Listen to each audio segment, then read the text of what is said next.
Muy bien, vamos a la palabra de Dios. Cuando usted va a comprar algún vehículo o algún electrodoméstico, usted siempre piensa en las mejores marcas, ¿no? Usted siempre piensa en la calidad, y la calidad la tienen ciertas marcas. Por ejemplo, si hablamos de vehículos, usted dirá, pastor, Toyota, ¿no? Toyota es el mejor carro que hay, el Corolla es el carro mejor vendido y el que menos tiene ingresos a los establecimientos de mecánica automotriz. Usted dice, no, Toyota, pastor. Bueno, y Toyota, pues Mazda, o de pronto Honda, Hyundai, como dicen allá. Si hablamos de televisores electrodomésticos, usted dice, no, pastor, Sony, Sanyo. Son marcas que de una u otra manera, cuando usted las compra calidad. Yo tengo un televisor heredado. Mi papá lo compró, creo que más o menos unos 20 años, y él me lo heredó, y es un Sony Vaio. Y todavía ese televisor está disponible, todavía ese televisor tiene muchos años más de vida. Entonces, Panasonic creo que también es japonés. Y si usted ve el estilo de vida japonés o la economía, usted dirá, uy, los japoneses están en un nivel más alto que de pronto los colombianos, ¿no? Si usted ve las noticias, economía, una de las potencias económicas es el Japón. Y si uno lo compara con Colombia, uno dice, uy, no, ¿quién es más exitoso? ¿Qué cultura es más exitosa? Creo que diríamos la japonesa, ¿no? ¿Quién tiene mejor calidad de vida? Creo que los japoneses tienen un tren, que es el tren bala, viaja a la velocidad del sonido. O sea, un viaje de aquí a Bogotá en un tren de eso, usted llega más o menos en 40 minutos. Y así tienen interconectado todas las ciudades de Japón. Y hay un famoso influencer que se llama Yokoi Kenji, que descubrió cuál era ese asunto, cuál era el diferencial entre los colombianos y los japoneses, qué los hace a ellos más exitosos. Su cultura es más exitosa que la cultura de nosotros, y lo resumió en la siguiente frase: la disciplina tarde o temprano vencerá a la inteligencia. Porque dirá, uy, qué gente tan inteligente. Estos días compré una cámara para la iglesia, una super cámara, y tanta tecnología en un aparatico chiquitico, diseñado, producido, ensamblado en el Japón. Muy inteligentes. Pero no, este autor dice, no, es la misma inteligencia, sino que hay una diferencia, y es ¿la qué?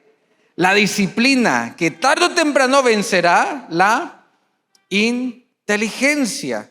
Y quiero hablar acerca de la disciplina. Hace 8 días empezamos una serie que son los factores que me hacen mejor persona, los factores que me ayudan en mi interior, en mi yo.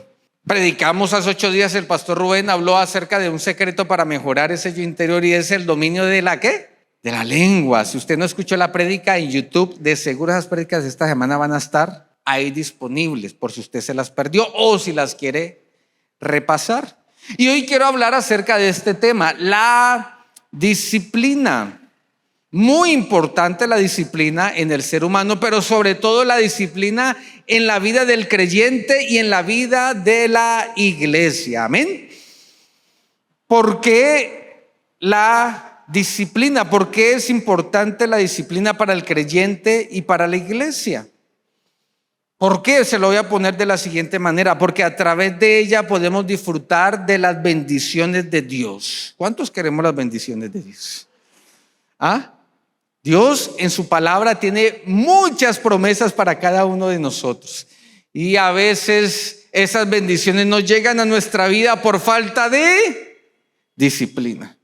Pero lo más importante, porque a través de la disciplina puedo alcanzar el éxito. A ver, ¿cuántas personas queremos ser exitosas? ¿Usted quiere ser exitoso? En su economía, ¿en qué más? En su profesión, en su familia, en usted como persona, quiere ser exitoso, pues la disciplina me abre las puertas al éxito, sobre todo el éxito espiritual o el éxito que cada cristiano debería apuntar. Porque si hablamos del éxito mundano, pues es sencillo, el éxito mundano depende de cuánto usted consume. O sea, usted es una persona exitosa si usted consume mucho, y ese mucho ojalá le produzca placer. Soy exitoso en el mundo si consumo, qué sé yo, licor, y sobre todo el licor que sea exquisito, ¿no? Los que vivieron en ese mundo dirá, pastor, bucanas, bueno, qué sé yo, aquí hay personas que saben, y si en la casa tenemos un mesón donde tenemos ese licor, esa persona es ¿qué? Exitosa. Porque consume el mejor carro, consume el mejor apartamento. Pero el éxito del cristiano, del creyente, radica en hacer la voluntad de Dios. Amén.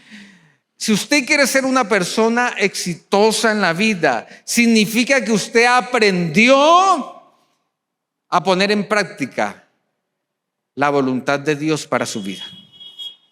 Por ejemplo, Jesús fue una persona exitosa, pastor, pero no tuvo carros, no tuvo poder económico, no tuvo poder comercial ni poder profesional, pero fue exitoso. ¿Sabe por qué? Porque hizo la voluntad de Dios.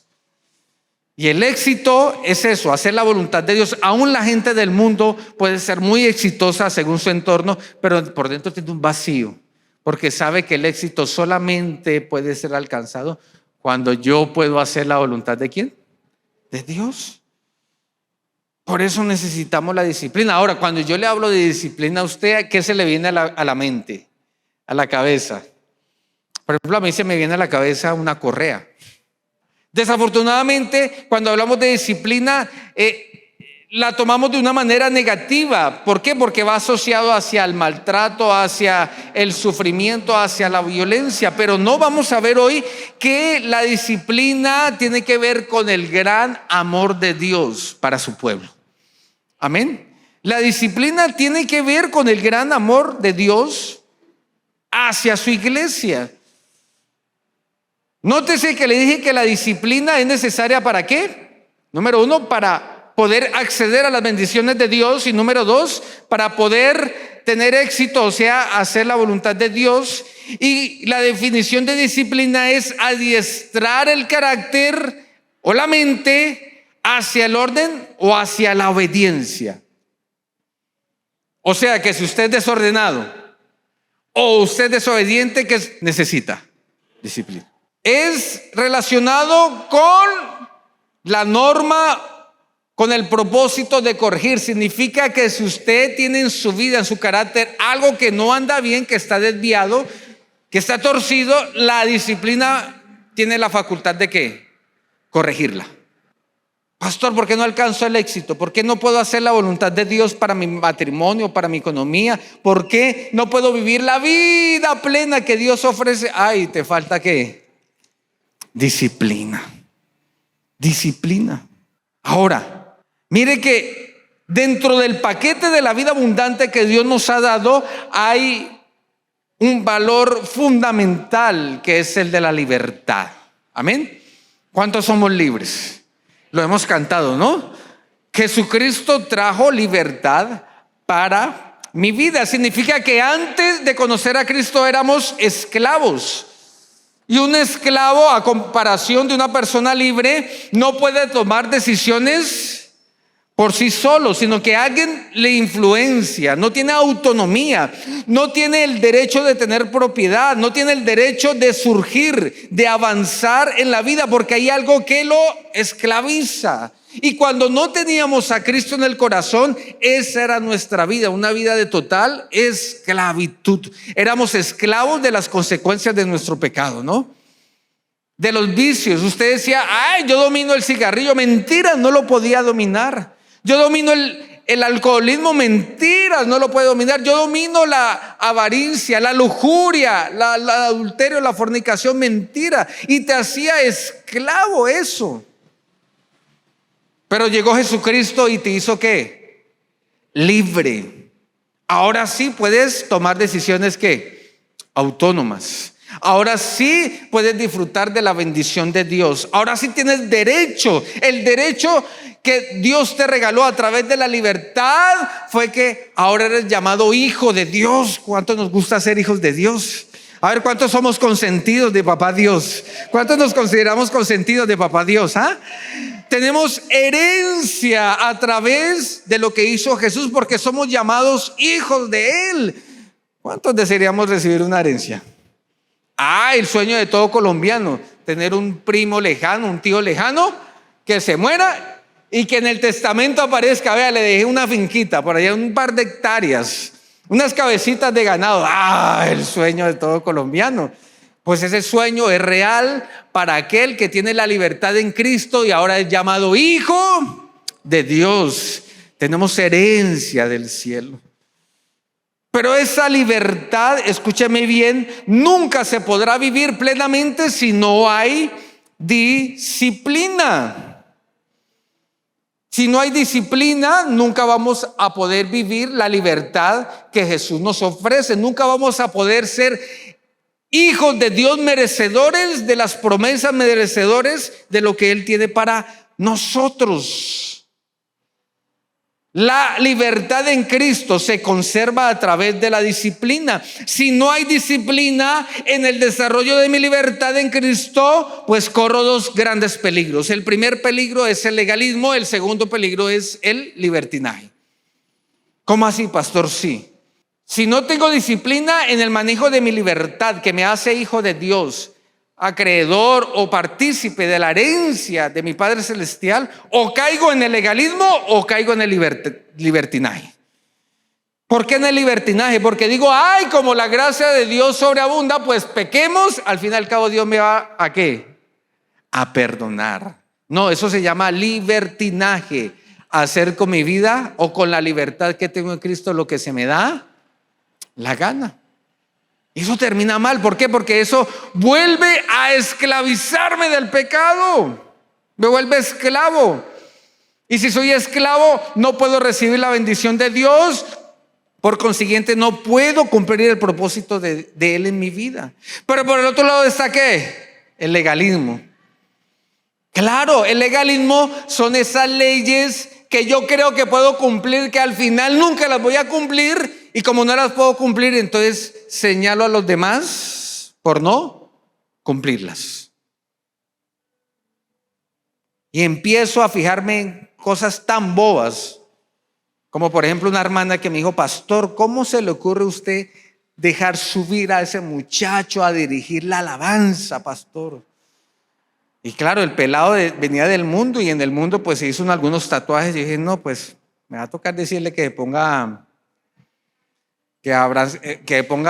buzos manga largas. Cuando dice, pastor, no. Y yo, ¿por qué, hermana? ¿Cómo ese muchacho sube sin medias al púlpito? Eso es del diablo, pastor. Y yo, hermana, ¿cómo así? Yo pensé que iba a hablar del piercing que tenía, el huequito que le quedó, el tatuaje. Legalista. Y como es legalista, no puede vivir la libertad en Cristo, sino que de nuevo se hace esclavo de lo que los demás hacen o dicen, pero lo que él no puede o ella no puede hacer.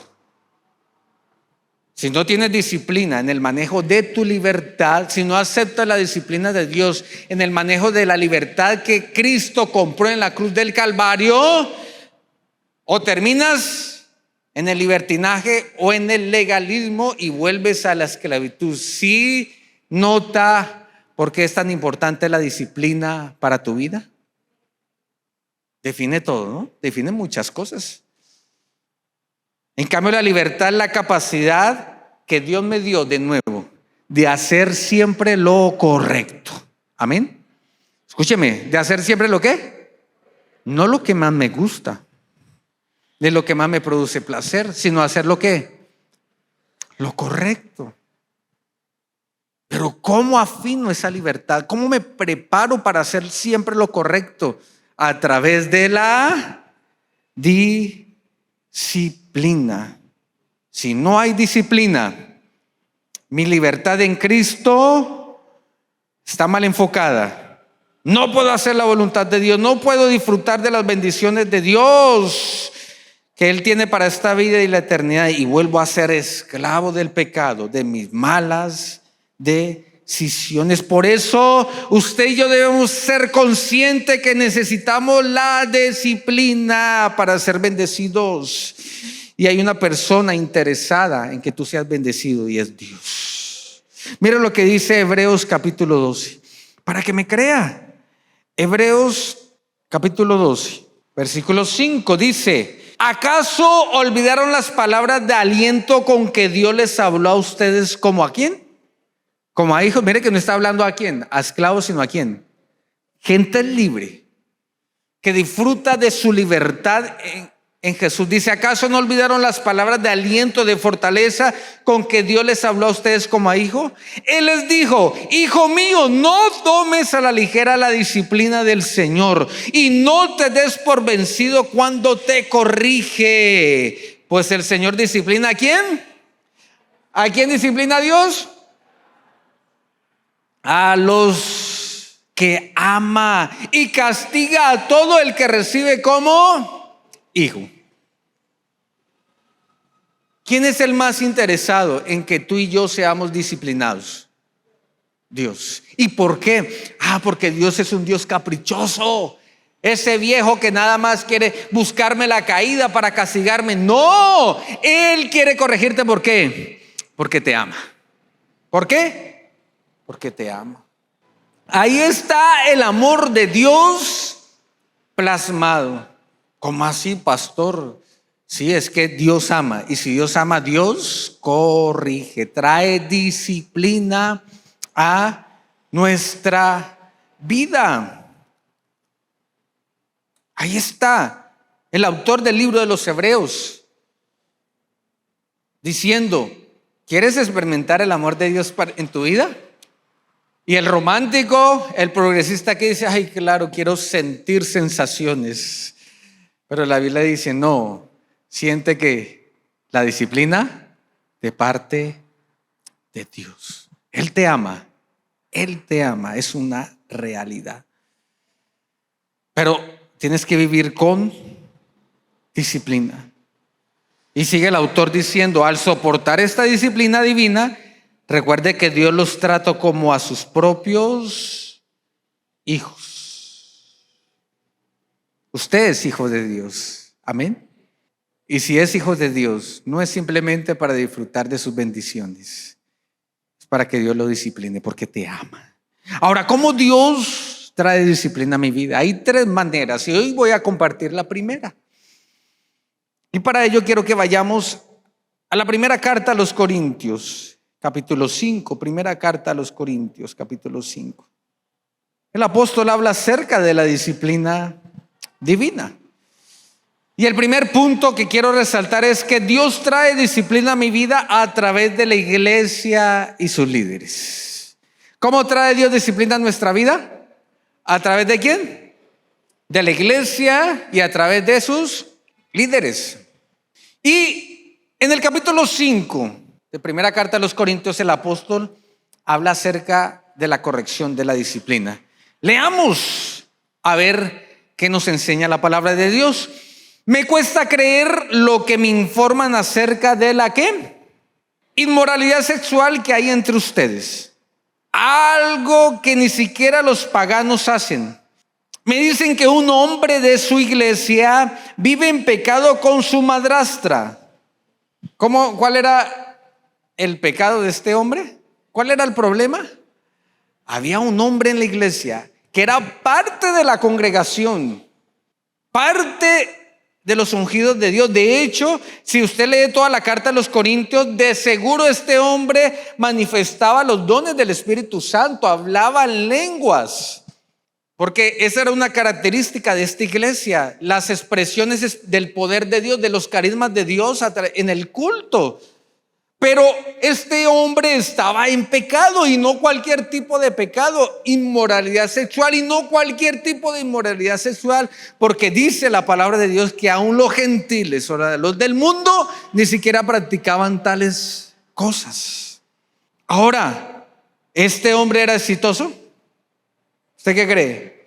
No, porque no hacía la voluntad de Dios. ¿Este hombre disfrutaba de las bendiciones de Dios? Aunque estaba en la iglesia, no podía disfrutarlas. ¿Quién podría disfrutar de una bendición sabiendo que llega a la iglesia y la gente ve, murmura? Pero no solo eso, sino que se va a la calle y la gente empieza a señalar. Había un caso de inmoralidad y el apóstol Pablo lo estaba exponiendo. Pero me llama la atención lo que ocurre en el versículo 2, en la descripción pues de todo este contexto que el apóstol hace. Dice: ustedes están ¿qué? Muy orgullosos de sí mismos.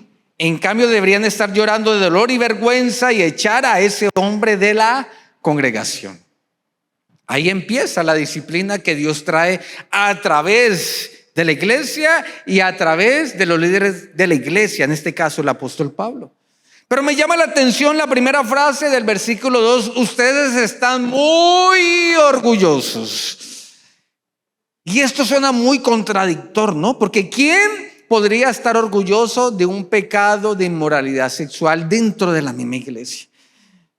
Si uno lee a primera vista, uno podría decir: oiga, debe ser que los hermanos en la iglesia, los corintios, decían: uy, qué chévere, vea, celebremos que este hombre está en inmoralidad sexual. No, es contradictorio, ¿no? Con lo que dice la palabra, es contradictorio con la doctrina que el apóstol Pablo le entregó a esta iglesia cuando la fundó. No, ¿sabes de qué orgullo está hablando el apóstol aquí en el versículo número 2? ¿Y sabe cuál es el tipo de orgullo que esta iglesia tenía? Se lo voy a recibir con una palabra que usted ha escuchado en este tiempo y que está muy de moda. Porque ellos decían: somos diversos. ¿Hay diversidad en qué? En la iglesia. Hay inclusión en la iglesia. ¿Se ha escuchado esa palabra? Somos una iglesia ¿qué? Incluyente, diversa.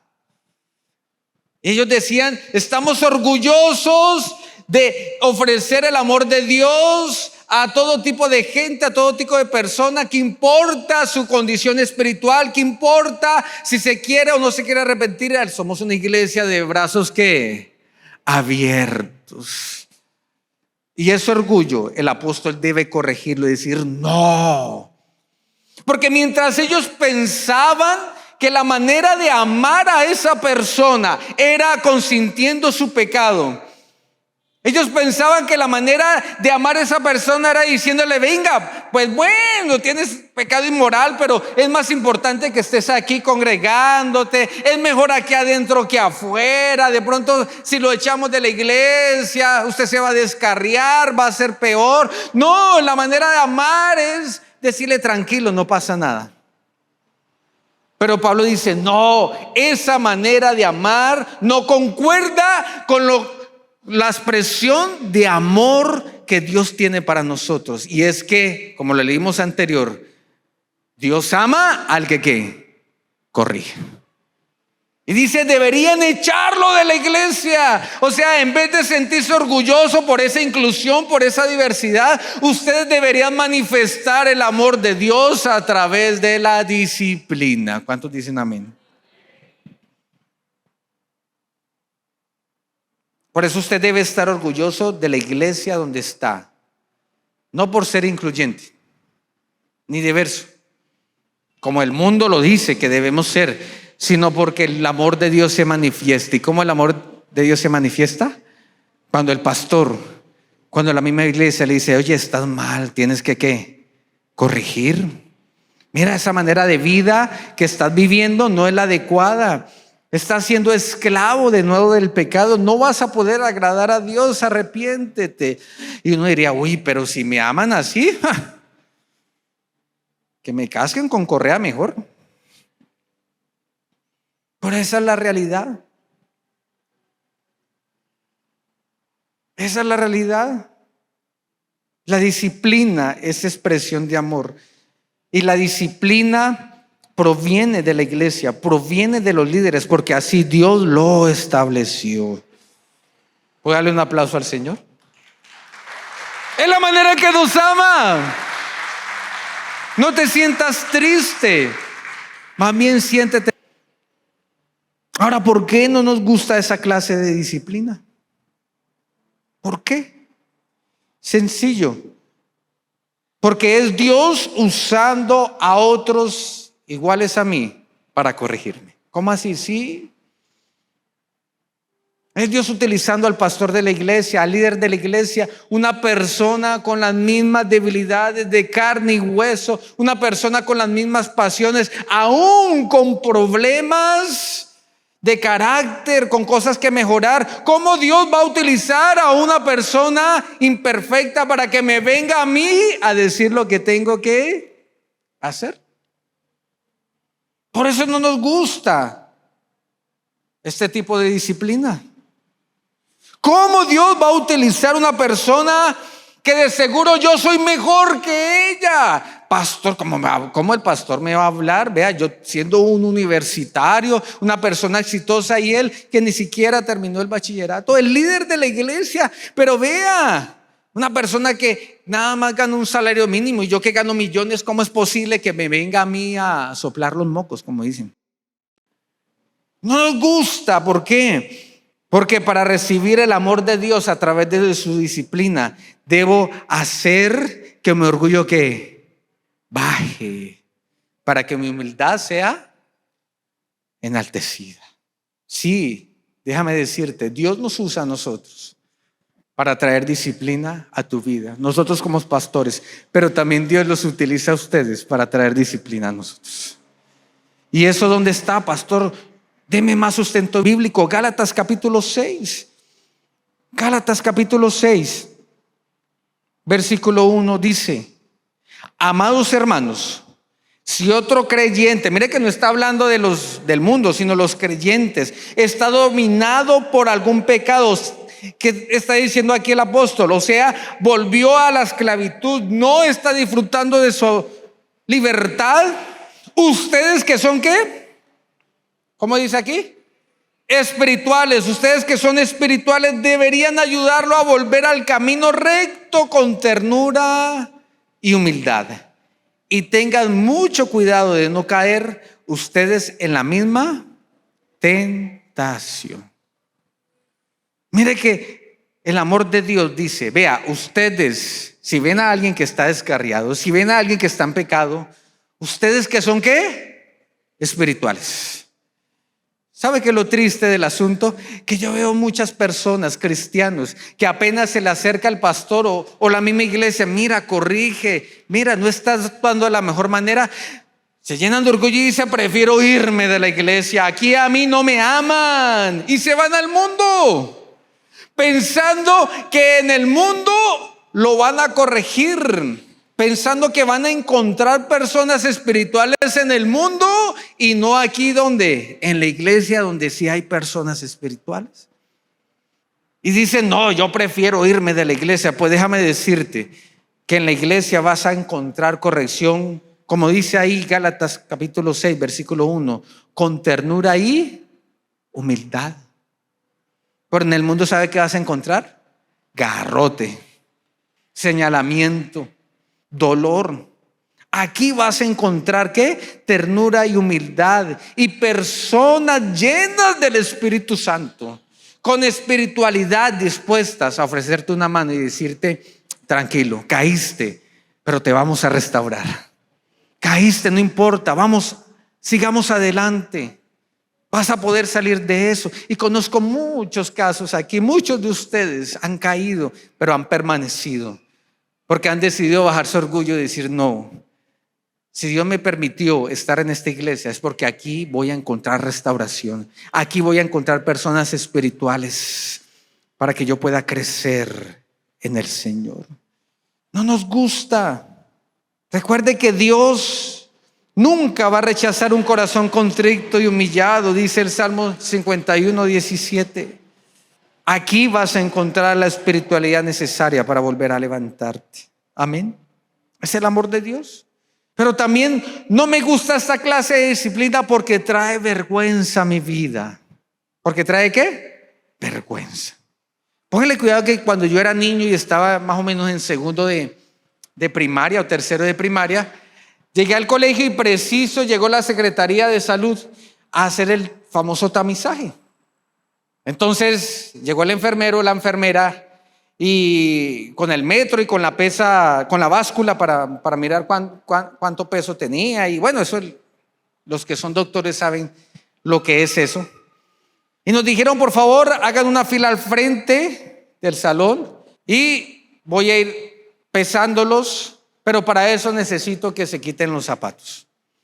Entonces, yo era uno de los últimos de la fila y pues mis compañeros, cada uno se quitó los zapatos y iba pasando la báscula, pesaba y volvía a su pupitre a sentarse ahí a esperar a que todos fuéramos pesados. Cuando llegó mi momento de pesarme, yo me puse en la báscula, miré al frente y me dice la enfermera, dice, venga, pero tiene que quitarse los zapatos. Y yo le dije, no me quiero quitar los zapatos. Entonces el profesor de ese tiempo, porque eran profesores con autoridad, no, por favor, Perilla, se quita los zapatos. Me pegó el grito y yo, bueno, sí señor, me quité los zapatos y adivinen, las medias estaban rotas. Qué vergüenza. Y empezó, claro, yo vi la cara de la enfermera y se rió. Y vi la cara de mis compañeros y se ay, Perilla tiene las medias rotas. Pues hasta el día de hoy David Perilla nunca más se ha vuelto a poner una media rota. Y estos días que estamos en un campeonato de fútbol, de hecho los invito, hoy creo que jugamos a las 5 de la tarde. Y el día de fútbol, el domingo pasado que fuimos a jugar, saqué mis medias, se dividen, mis medias estaban rotas. Y cuando las vi me acordé cuando estaba en tercero de primaria, me acordé de la risa, de la vergüenza y no, señor, venga para acá, cogí mi agujita, mi hilo y las cosí. Ahora, ¿por qué te digo eso? No nos gusta la corrección de Dios, no nos gusta la disciplina de Dios porque muchas veces va a traer vergüenza a nuestra vida. ¿Por qué? Porque me muestra lo que realmente hay adentro de mí. Cuando la disciplina de Dios llega a mi vida, desnuda todo lo que soy. Se me ven los interiores rotos. Se me ven los cuquitos roticos ahí, el calzoncillo rotico. Y eso no produce agrado, sino que eso produce ¿qué? Vergüenza, qué pena, que me vean. Y volviendo a 1 Corintios capítulo 5, el texto que estamos estudiando. Porque el apóstol Pablo dice, vea, la forma en que ustedes están amando, esa forma supuestamente incluyente, diversa, no es la correcta. Ustedes tienen que corregir, tienen que disciplinar y da su veredicto. Dice el versículo 3 de primera carta a los Corintios capítulo 5. Aunque no estoy con ustedes en persona, sí lo estoy en el espíritu. Y como si estuviera ahí, ya emití mi juicio sobre este hombre. Y mire el veredicto, la disciplina. En el nombre del Señor Jesús, ustedes deben convocar a una reunión de la iglesia. Yo estaré presente en espíritu, igual que el poder de nuestro Señor Jesús. Entonces deben expulsar a ese hombre y entregárselo a Satanás para que su naturaleza pecaminosa sea destruida y él mismo sea salvo el día que el Señor vuelva. Vea qué cosa tan dura y tan difícil. Vea lo que la iglesia tenía que hacer. ¿Qué la iglesia tenía que hacer? Reunirse toda y delante de todo mundo exponer el pecado sexual de este hombre, desnudar a este hombre para que su realidad fuese expuesta. ¿No trae eso vergüenza?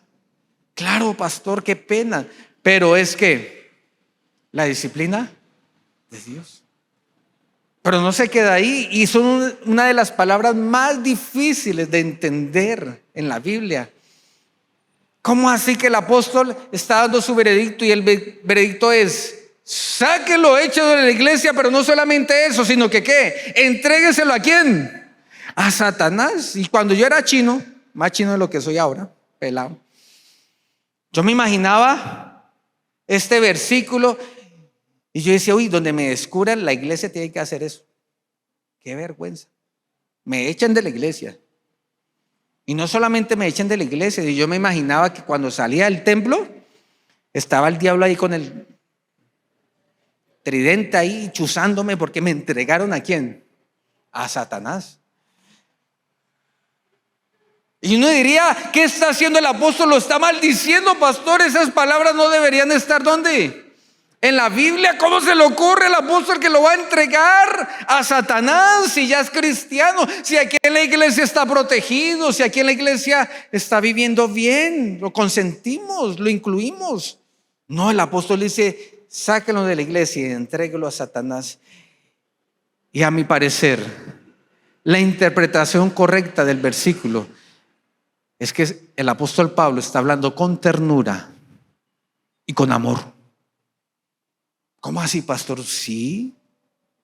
¿Sabes lo que el apóstol Pablo está diciendo? Está diciendo, vea, cuando lo reúnan, claro, se va a poner en evidencia su ¿qué? Su estado espiritual. ¿Y qué van a encontrar? Una persona que no pudo disfrutar de su libertad en Cristo, sino que se fue ¿a dónde? Hacia el lado ¿qué? ¿Cómo se llama el lado negativo? El libertinaje. Y quedó en evidencia que esa persona es un bebé espiritual. Es una persona que no ha crecido, que no ha desarrollado las suficientes defensas espirituales para poder decirle no al pecado y a la tentación. Eso es amor. Esta es mi condición.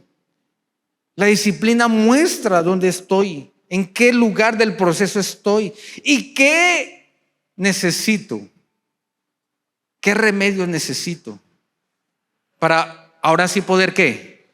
Crecer espiritualmente.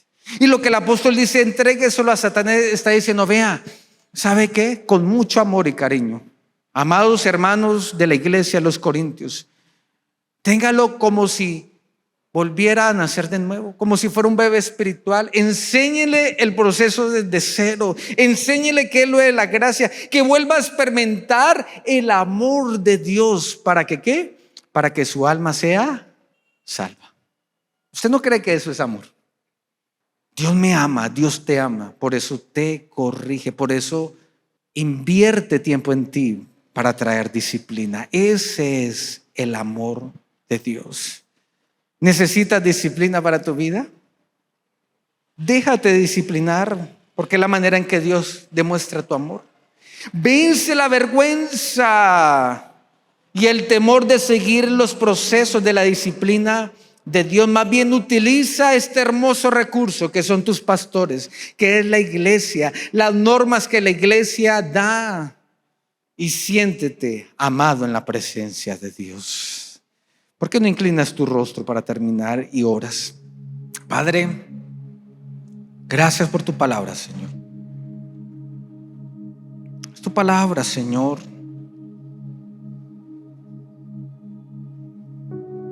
A veces tu palabra, Señor, es dura, y no porque en sí sea dura, no, lo que pasa es que yo soy terco, Dios. Tengo un corazón duro. Padre, tú nos has hablado, Dios mío. Ayúdanos, Señor, a aceptar tu amor, la disciplina, Padre. Ora ahí donde usted está, comprométase con el Señor, eleve una oración, hágale. Usted que de seguro tiene un pecado oculto, usted que de seguro tiene una falencia de carácter y que ha visto la corrección de Dios. A veces aquí en el púlpito predicamos y usted cree que es para usted. No, es la palabra de Dios que te quiere corregir. Comprométete con el Señor. Y si sabes que estás pecando y no has experimentado la disciplina de Dios porque te está haciendo esperita, arrepiéntete antes de que te entregue a Satanás, antes de que vuelvas a experimentar el vacío, la tristeza, la vida sin propósito que tenías antes de conocer a Cristo. Antes de que el Espíritu Santo se vaya de ti y experimentes la ausencia de Dios y empieces a tener miedo y temor porque la salvación se fue, porque te vas a ir para un infierno. Antes de eso, dile: Espíritu Santo, Papito Dios, corrígeme, disciplíname, disciplíname, Señor. Él te ama, Él te ama, te está enseñando, Él te está enseñando.